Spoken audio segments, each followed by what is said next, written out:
አላህ ዘንድ ከረመዳን ቀናቶች የተሻሉ እና የተወደዱ ቀናቶች እንዳሉ ታውቃላችሁ?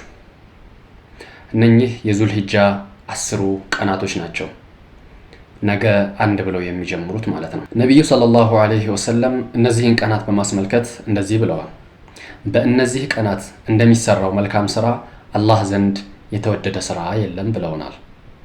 እንዲሁም አላህ ሱብሓነሁ ወተዓላ የእነዚህን ቀናቶች ታላቅነት ለማሳየት በእነዚህ ቀናት ምሎ እናገኘዋለን ቁርአን ላይ ማለት ነው።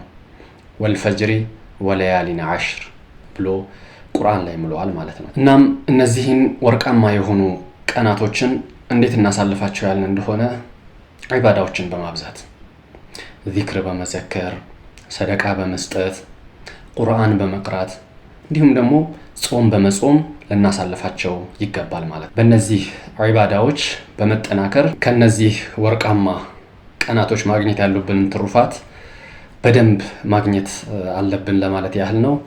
መልካም የዙልሂጃ 10 ቀናት ይሁንላችሁ። ወሰላሙ አለይኩም ወራህመቱላሂ ወበረካቱሁ።